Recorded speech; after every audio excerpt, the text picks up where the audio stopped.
Hi. So I know I look completely different from the last time y'all have seen me. Believe it or not, you are speaking to the same person. You're just speaking to a very fluffy, horrible colored hair version of the same person. Okay, that's a bit better in terms of hairstyle. So, well, your local idiot is back after 5 months of not uploading again. I'm so sorry, guys. Wow, I'm a fucking horrible YouTuber. That being said, today we're going to test some art hacks that are most likely going to be even more horrible than my YouTube upload schedule. Roll the intro.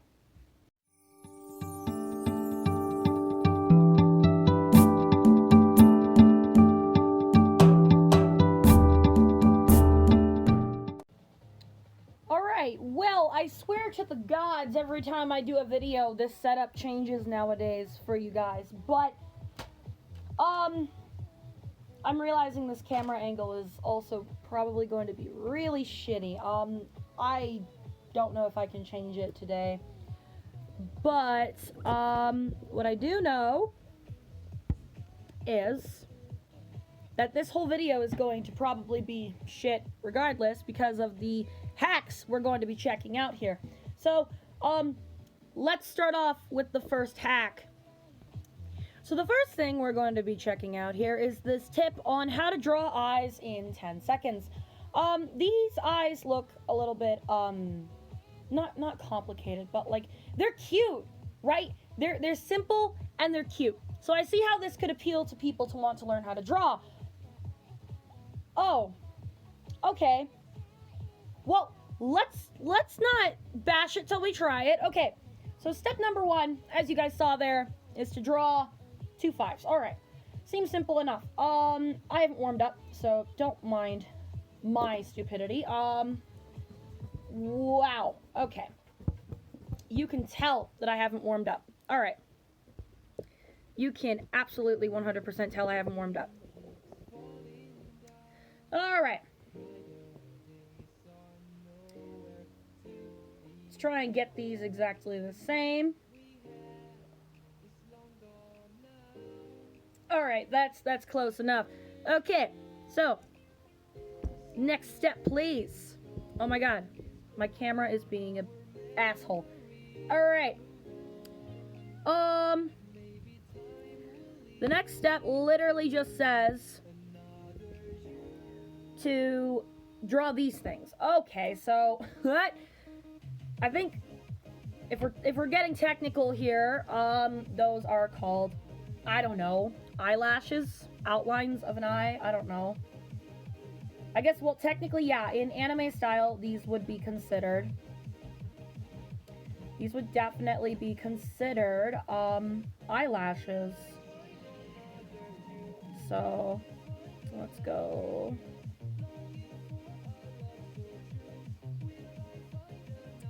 Alright.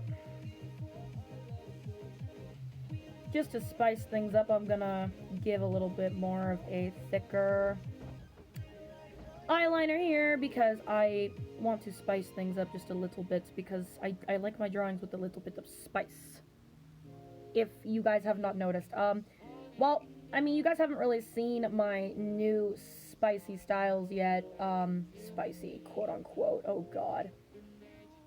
Yeah, I'll show you guys a little bit of what I've done in this sketchbook at the end of this video, if I remember. Alright, let's, I like that. Okay. Next step here. Wow, I'm really sorry about the jankiness of the camera. I feel horrible, but okay.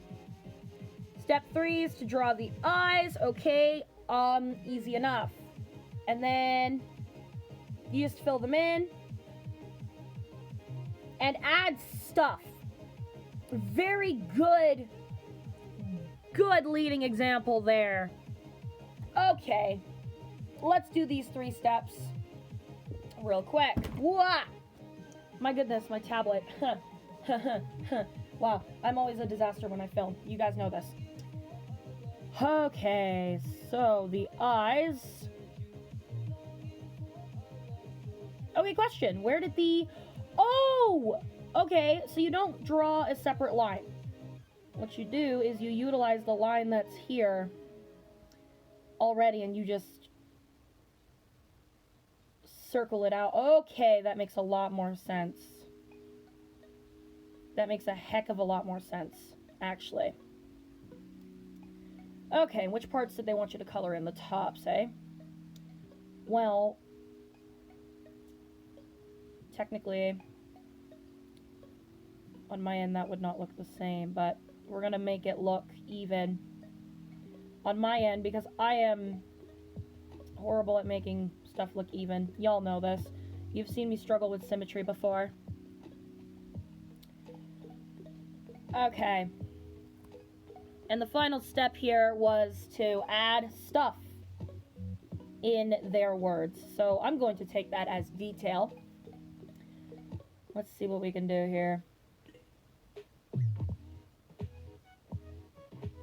Let's add a little bit of detail. Not stuff. Detail. Okay, so in terms of detail, I've already got those wings for the eyes. So in this case, I'm just gonna...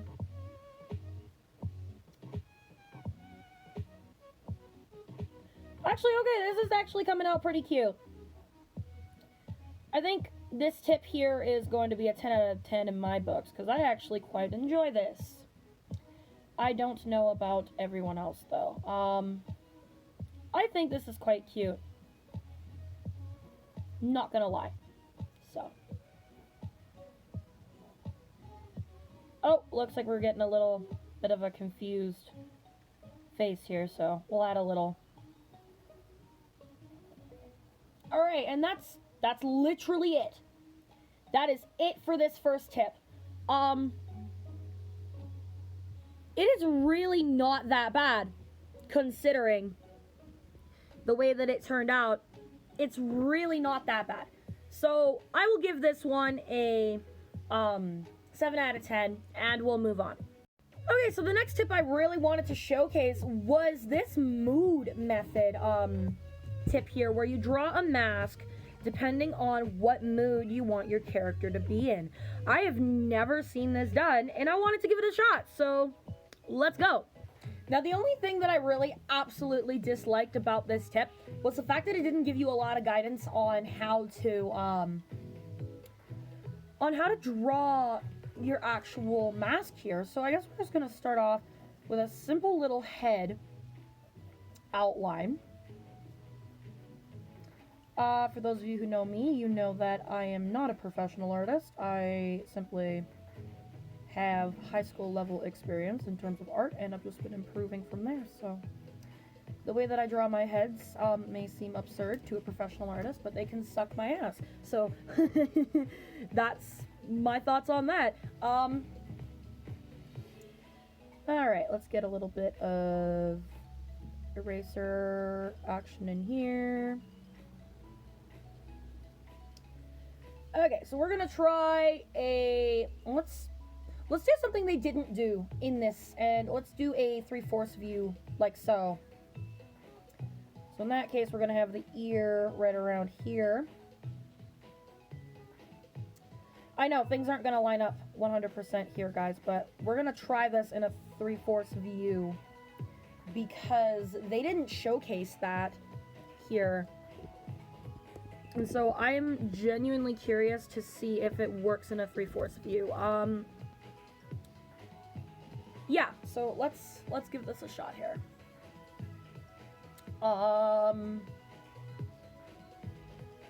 Trying to think about how I would do this in a 3/4 view. Okay, let's dull some of the guidelines a little bit. Okay. So in this case, we'll start the dip of the mask here, and we'll do like a... Let's do a more challenging mask in their words. So we'll do one of the ones where the emotions are kind of going to be upward a little bit. Okay, so essentially how they did this was they used the top of the mask for brows, right? And then the nose would carry into here. Actually, I'm quite liking the way this is coming out. Not gonna lie. Oh my gosh, I was actually expecting this to go horribly, but now that I've erased a little bit more of the guides here, let's give it some normal Mira style eyes here. Let's go with my like spicy style a little bit here.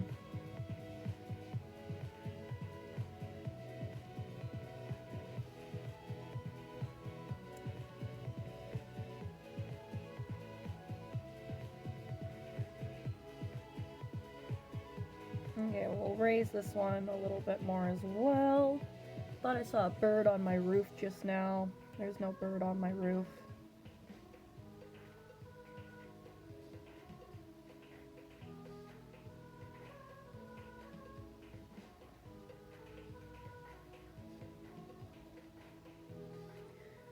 Alright, actually,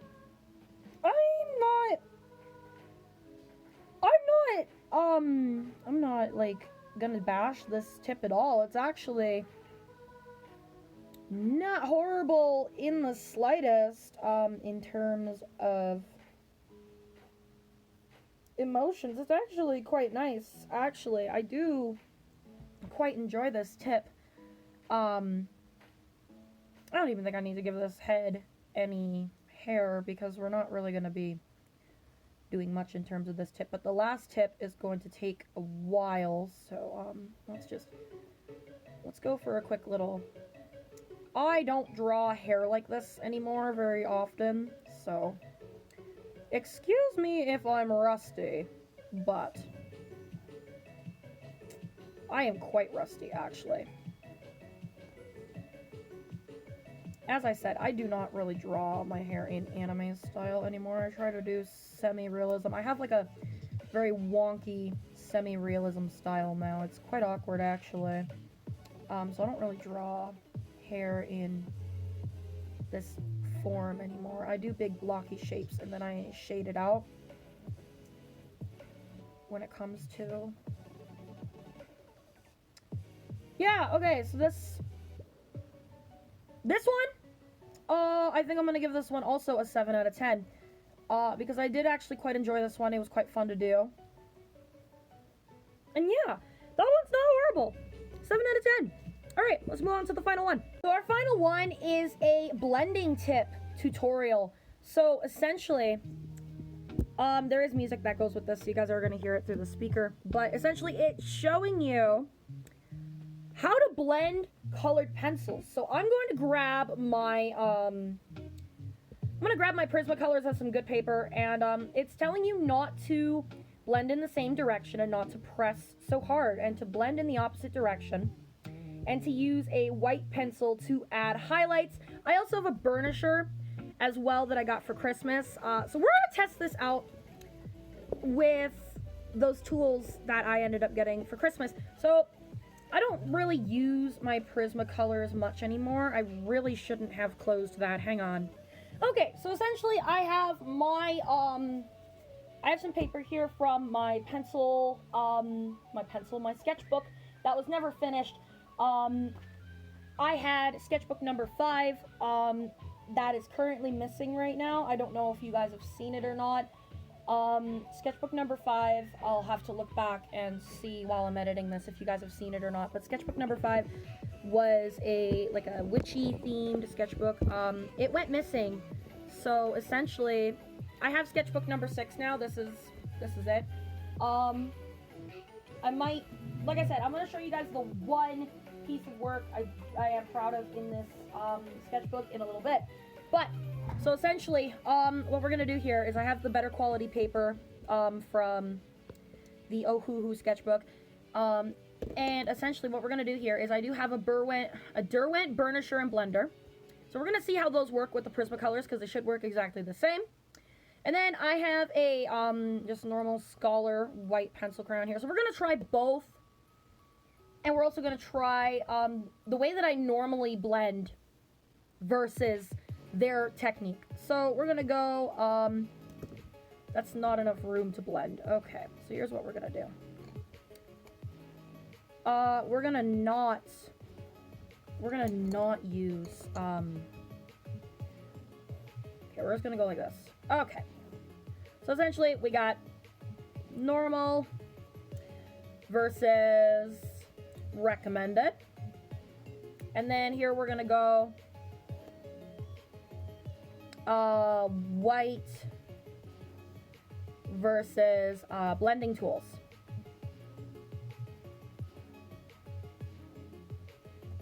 All right, so that's our layout right there, all right? So essentially what's gonna happen here is exactly what I was explaining. We're gonna go normal versus recommended, and then we're gonna go white versus the blending tools. So I think for this one, I was gonna go with skin colors, because the thing is that it's gonna be hard to showcase what's happening with the skin colors on camera.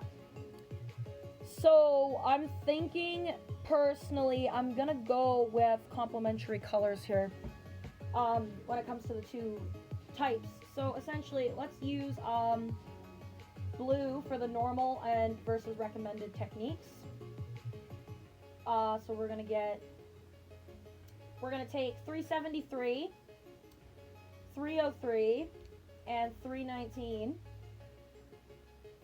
And see if we can get a decent little gradient going here. Okay, so my normal way of blending is not very complicated at all. I'm gonna try and stabilize the camera for you guys while I do this. So essentially, I just lay down some color. And with me, I do press hard. I enjoy pressing hard when it comes to blending. I'm one of those people who likes to get a lot of color into their workings, and I like to press very hard, which I know for a fact it makes it harder to layer. But the fact of my matter is, I do not care about that. I do need to grab my Scholar sharpener. Just give me one moment.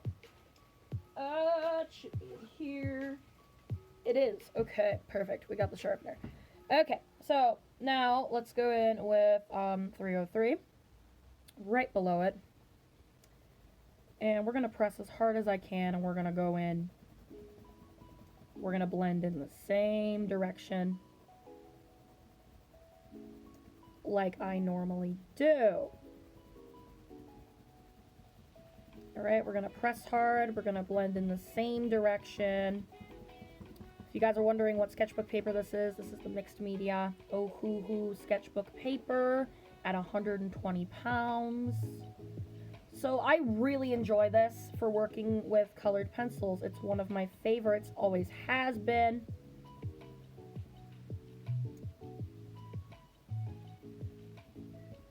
Okay, so you can see I'm starting to get like stuff coming up and all of that. Alright, so that's the first two colors. You can see they are not blending in the slightest. I can do what I normally do, and I can take my white pencil crayon and I can blend them out a little bit more and see if that helps, but I highly doubt that's going to help. So let's go in here with the white and see what it does, because the white, a lot of people tell me that the white acts more like a burnisher than it does a blender. Now, I have not used my burnisher and blender much, so I'm not a professional on it, because I haven't used a lot of colored pencils since Christmas at all. So I haven't really had a chance to get to know the blender and burnisher, but that is actually quite a nice smooth blend. I do enjoy that blend. Personally, I really like the way that it comes out. But I guess a lot of people will say, oh, that's not valid. You know, like, it looks very uneven, very unclean. Things of the sort, right? So let's go in with 319. See, now 319 is blending in a lot nicer just because it's a lot closer to... I'm sorry for the shaking of the table. My table is very unstable. Yes, I do now have a desk in this room. Unlike the last time you guys had a video uploaded, but... You can see it blends in a lot nicer because it's a much closer color, right? So, once I take in the white, you're not going to be able to even tell there was much of a gradient there. Right? So, let's take that in and see how that looks.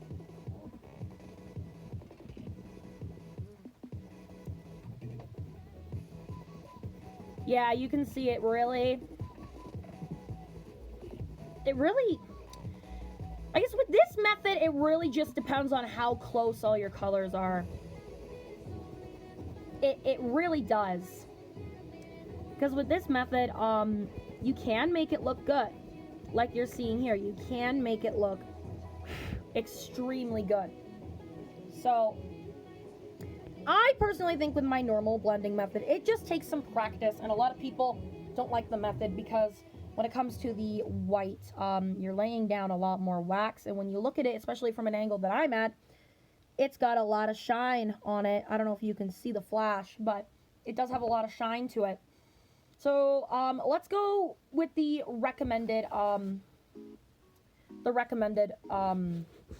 version now. So for this, I am going to use the Derwent blender and burnisher, because I'm realizing that I can just throw these into the same, like my method versus their recommendation type of thing. Let me sharpen these pencils and I'll get back to you guys. Alright, so instead of grabbing an orange, we are just going to use this same method again. So now let's see what they recommend here one more time. They recommend not blending in the same direction and not pressing so hard. Okay, so, and then to use white for highlights. Okay, so we will use white for highlights for this as well. Because we'll have the burnisher and the blender to help with the, rest of it. So basically, we're taking their method and we're just changing it up a little bit.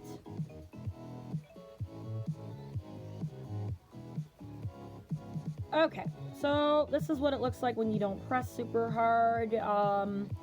It would take a lot more layers to actually lie down here and to get that nice solid color. Now, when you're working with a piece that needs multiple layers and multiple colors on top of each other, this is definitely a really good choice. But when it comes to doing a solid color piece where you want big, vibrant colors, this method may not be the best choice. Now, they also did say in the video to blend with the side of your pencil when adding lighter amounts of color. You can see here, instead of the colors blending like they were originally with the normal version, they are just overlapping instead of blending, because you're not putting in more of that pigment. You're not stretching, pushing, mixing the pigments as much as you would be pressing hard. Okay. And then we're gonna get 319 up in here.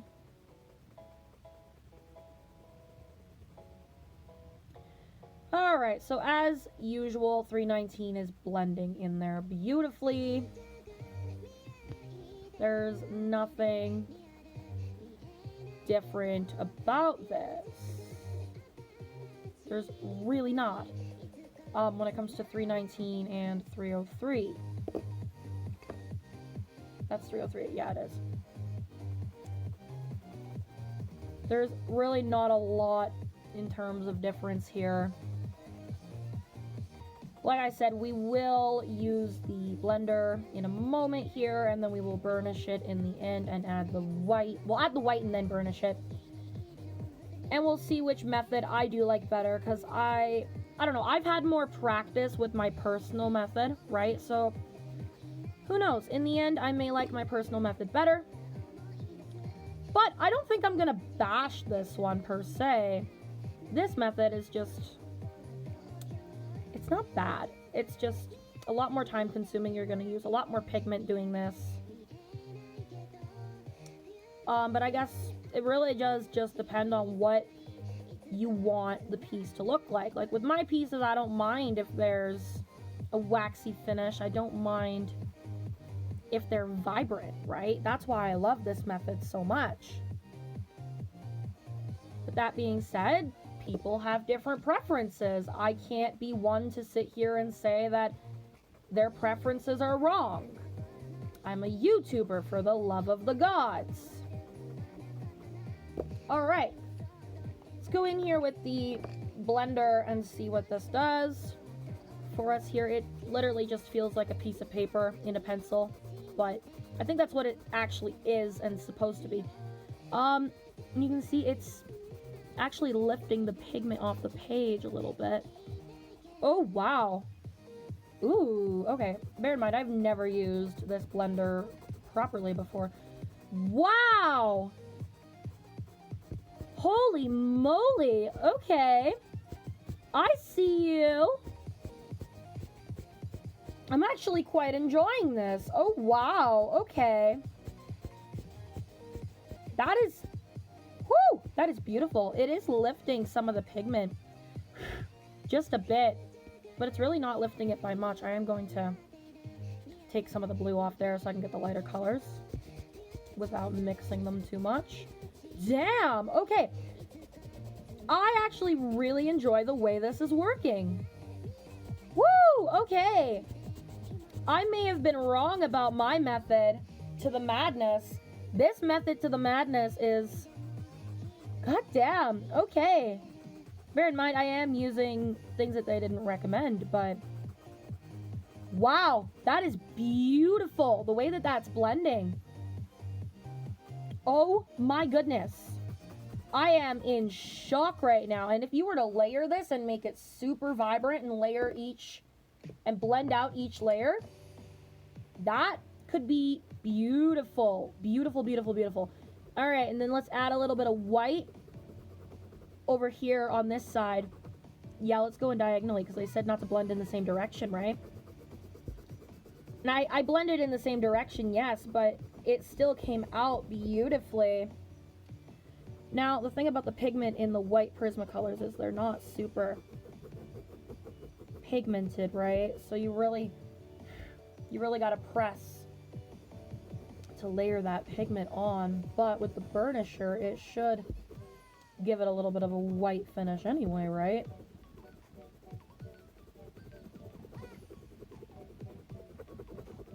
Okay, so you guys can see the clear difference. In the white, it's actually a lot harder to see off camera.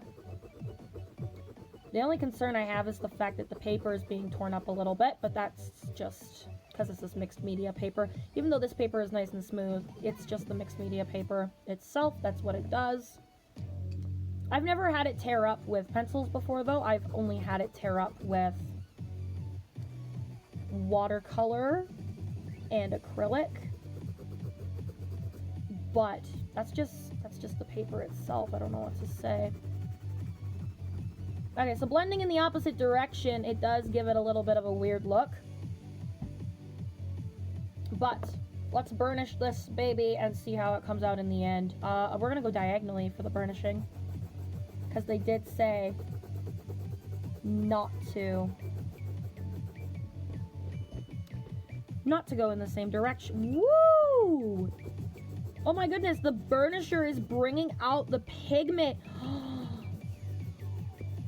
Wow. Wow. This method to the madness is beautiful. Oh my god. Okay. I'm